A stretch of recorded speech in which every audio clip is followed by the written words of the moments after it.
All right, we can start. So let's take a look at the first ones that you submitted. Okay, yeah, the circle.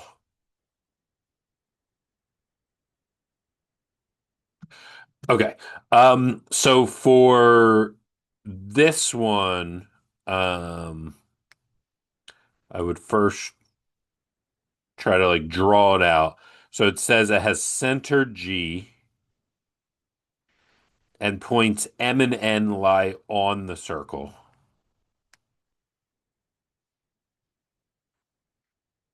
And line segments MH and NH are tangent at points M and N.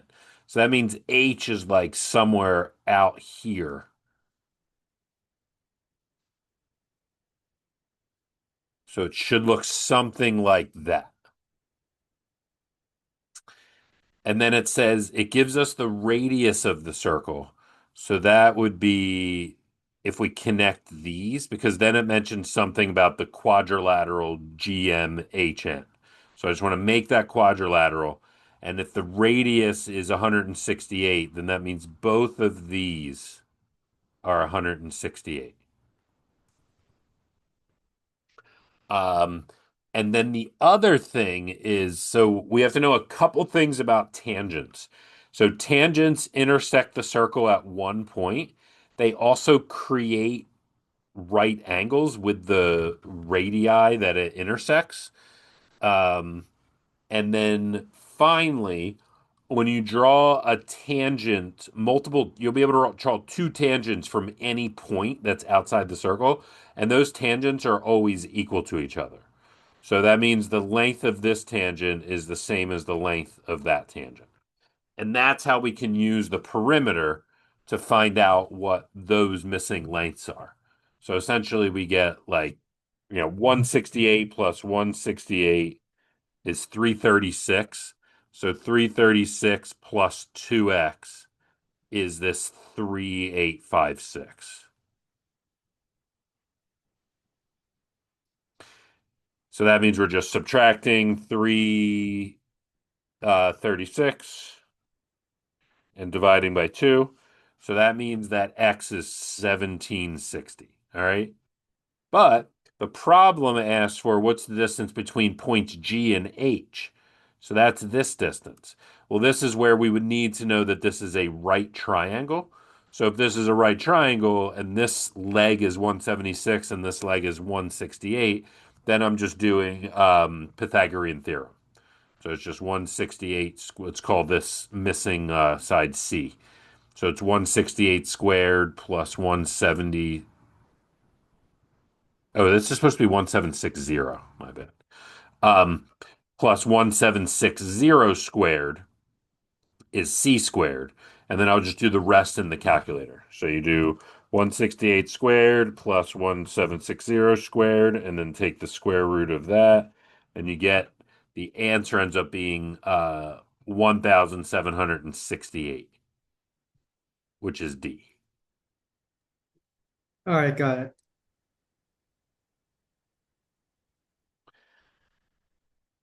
Okay. Um, All right, this one. This one, I'm going to use Desmos. I just want to set it up, but first before doing that. So the first thing is it tells me that f is a linear function. So what I want to do is I want to make like an x y table for f of x. And knowing that it's a linear function, I only need to know 2 points.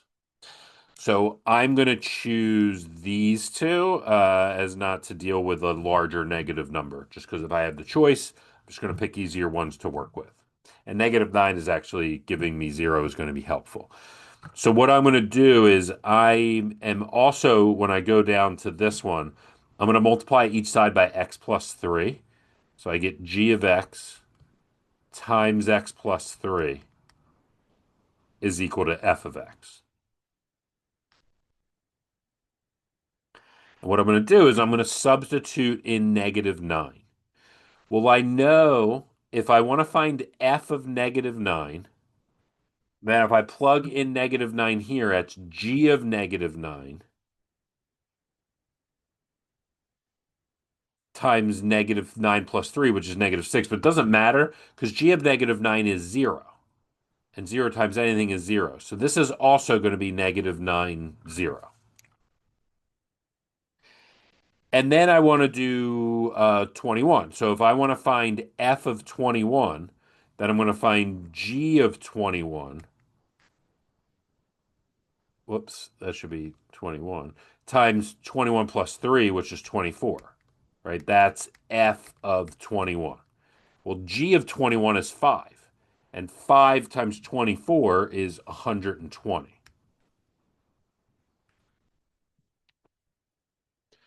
So I just use the table here when I bring the x plus 3 to the other side, and I evaluate both f of negative 9 and f of 21. And given that it's linear, now I can just let Desmos finish the problem because the goal is to find the y-intercept. So I am going to go to Desmos and just let the table do that. So I put in the table and I do negative 9, 0 and then 21, 120, and just do regression. And this, I could go to the graph, but if I know slope intercept form, it tells me that the equation is 4x plus 36. So the y-intercept just has to be 36. So then we jump back here, and yeah, this was open-ended. So the y-intercept is 36.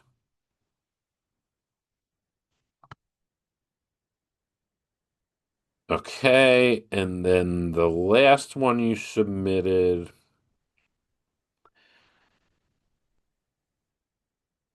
All right, so let's just write in this information. So YQ is 63, WQ is 70, WX is 60, and XQ is 120.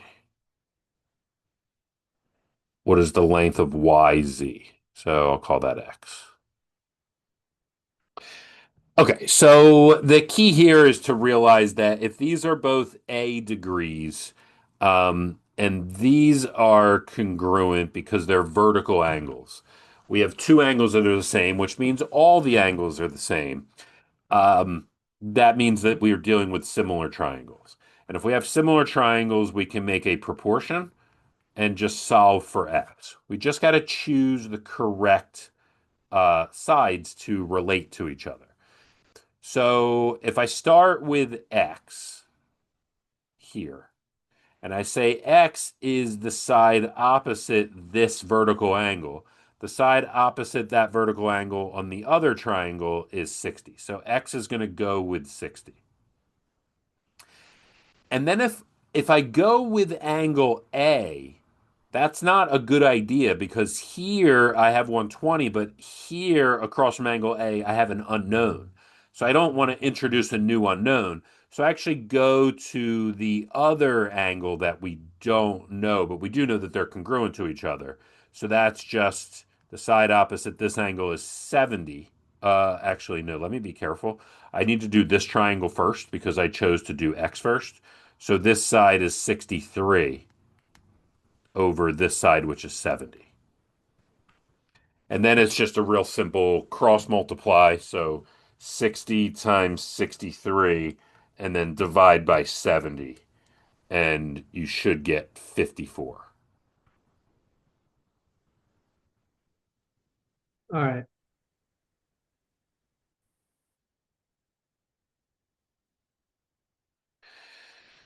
Okay. All right, good. All right, so since a couple of these were geometry problems, I just picked a couple, I just like stuck with that. Um, So the next one we'll do is this one, number 4. So I'll give you some time for this one.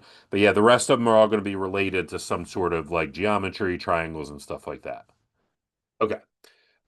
So this one is another similar triangles problem. And the way we can kind of set this one up is so we know that this is a right angle. Whenever you have this kind of setup where you have a small right triangle, like a medium-sized right triangle, and then a big right triangle that they both are inside, they're all going to be similar to each other. So BD is the value here of, we're going to call that X. We don't know that. And what we can do is set up some proportions. So what I'm going to do is here, I'm going to put X here, and I'm going to put that over 36. And within this like medium-sized triangle, the X is the long leg and the 36 is the hypotenuse. So I want to stick with that. I want to stick with long leg over hypotenuse. Well, if I try to do that in the small triangle, long leg over hypotenuse, I introduce a new unknown, so I don't want to do that. So now I'm going to go to the big triangle. And long leg is 36, and hypotenuse is this whole thing. Well, it seems like I'm introducing a new unknown, which I am, but I can figure that out on the side because that is just we'll call that C. That is just the hypotenuse to a right triangle with these two sides. So it's just 27 squared plus 36 squared equals C squared. And then again, I can solve that pretty quickly. Just put this in the calculator and take the square root, and you get 45. So again, what we're doing is long leg of this triangle over hypotenuse. And then when I go to the big triangle, 36 is now the long leg, and the hypotenuse we just figured out is 45. And then it's just another simple cross multiplying. So 36 times 36 divided by 45 gives you 28.8. So the answer is D. Okay, let's try the next one. Okay, so this one you just want to kind of use the angle rules in triangles and just work your way around. So our goal is to find the measure of ACB, which is this angle up here. So what I'm going to do is look at this right triangle. So if this is 90 and this is 35, like the other two angles of a right triangle have to add up to 90. So this angle right here has to be 55. And then I'm going to focus on this triangle right here. If this is 106, then this angle right here, like at G, it's really DGH. That angle is going to be 74 degrees because it's a linear pair with 106. And then if that's 74 and this is 55, I can just do 180 minus both of those to get this angle, which is 51. And then I use the fact that AB is parallel to DE. So this 51 makes this one also 51. And then I can use this last triangle that we haven't used yet, where if this is 51 and this is 61, then combined with our answer has to add up to 180. So I just do 180 minus both of those, and you end up getting 68. All right, that makes sense. Okay. All right, here's an interesting one. So I'll give you a little bit to try that. Anytime you have this setup, um, you're gonna have to draw in one of your own lines somewhere. Is likely the case. Pretty sure anytime it like looks like this. And in this one, I'm actually going to choose to draw it over here. This might seem a little strange at first. So I'm going to draw a line, an auxiliary line, that is going to be perpendicular to both of these. So I'm making it like this. And what that's going to create is this shape, which is a pentagon. Right? It's just a five-sided shape. And what we should know is that if you want to find out what the angles add up to in any polygon, it's always the number of sides minus 2 times 180. So 5 minus 2 is 3 times 180 is 540. So we know that all five of these angles have to add up to 540, and these two are 90. So that's 180 plus angle A, or A plus B plus C. And if we only need to know A plus B plus C, I just subtract 180 um, from each side, and that should give me 360.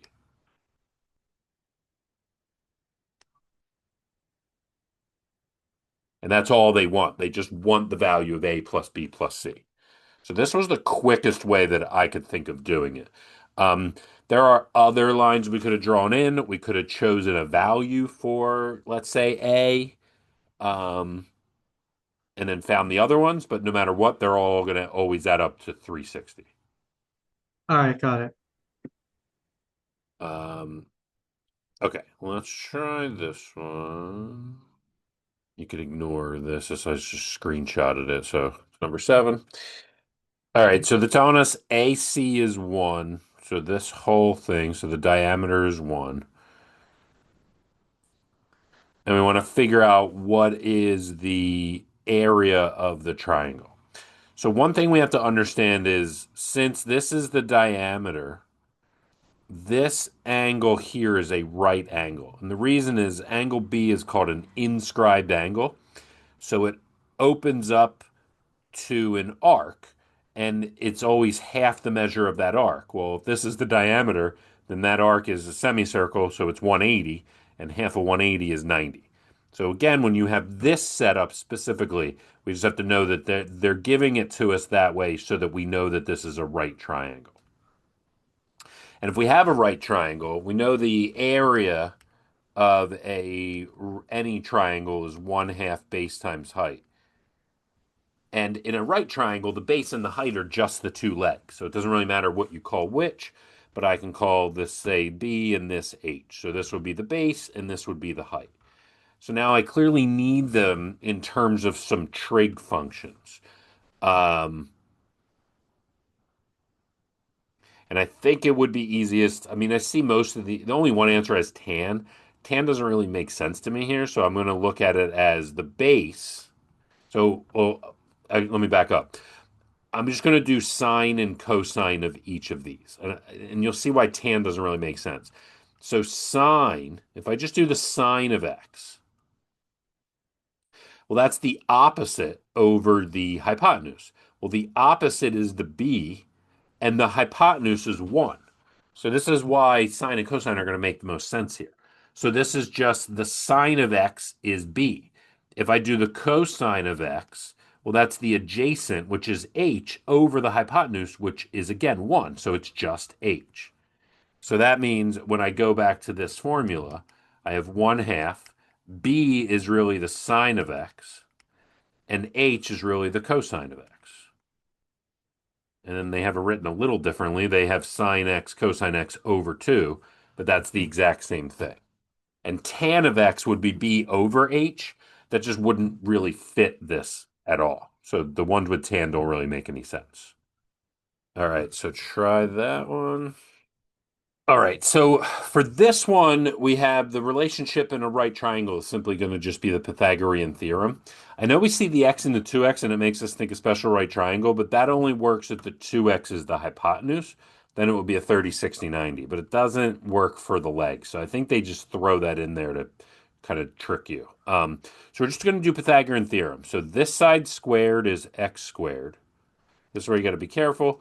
This side squared is 4x squared. And then this side squared is 100.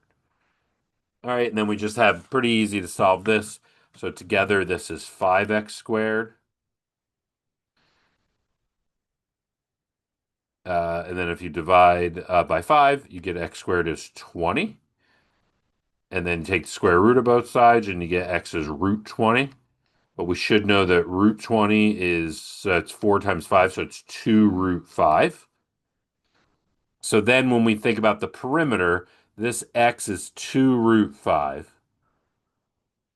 And then we're adding 2 times that. Well, 2 times 2 root 5 is 4 root 5.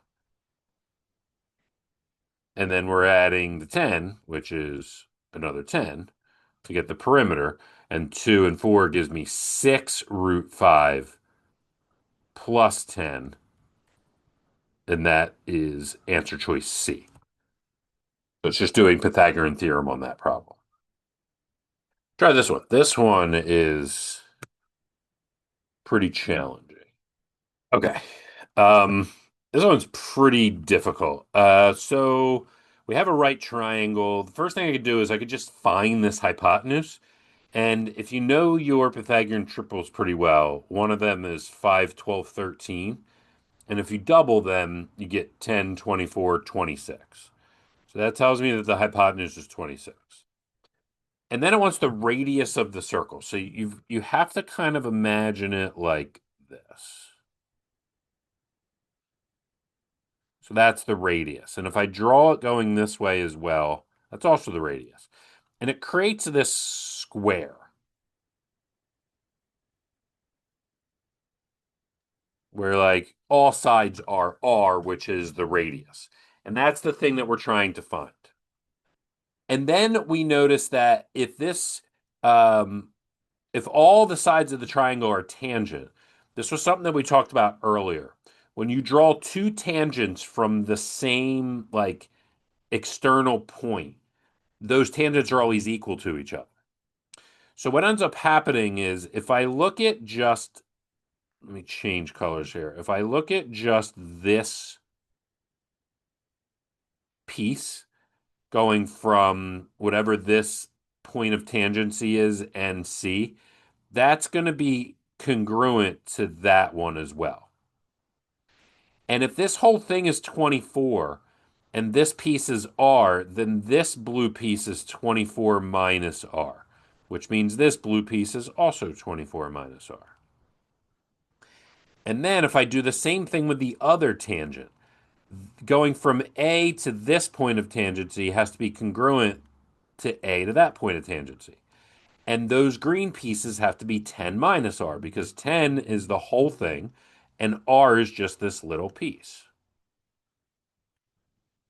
So we could have done this part right away. But what we need in order to find R is that when we do 10 minus R, which is this green piece, and we add it to 24 minus R, which is this blue piece, all together that gives us the 26 that we found right away. Now we have an easy equation to solve. But again, to get to that equation is pretty complicated. So this is just simply 34 minus 2R equals 26. And then you just keep going. So negative 2R is negative 8. And then R is just 4. So it's using a lot of the concepts that you know, but again, to figure out like how to make like draw it so that you get the appropriate R that you're looking for, is kind of the hard part. Okay. All right. Here's another one that's similar to one we did earlier. Um, so this is the last one I have. We're gonna end a little early tonight, so let's just try this one. So again, I'll give you a little bit of time to do that. The trick is to draw in like your own line. Okay. All right, I'm gonna go over this one. So I could make a line going this way like I did in the other one, but I'm gonna just show it like a different line that you could draw in. And I'm gonna make it this one going through B that is both parallel to the two lines that are parallel to each other. So I'm just kind of making a third parallel line. And if this is 30, then this piece here has to also be 30 by the idea of alternate interior angles. And then this piece up here ends up also being 30, but for a different reason. This piece up here, because this line is parallel to this line, this little piece and the 150, they are same side interior angles. So they add up to 180. So this one ends up being 30 as well.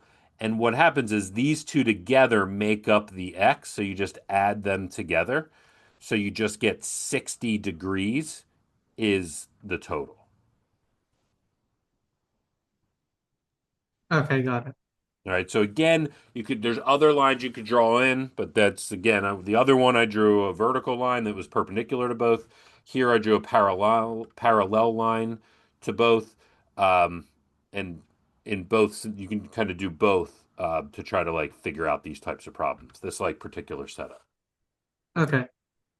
Um, okay, that's all that I had. So we'll end a little early tonight. All right. So again, thanks for coming, and I'll see you next week. Just send your problems as always.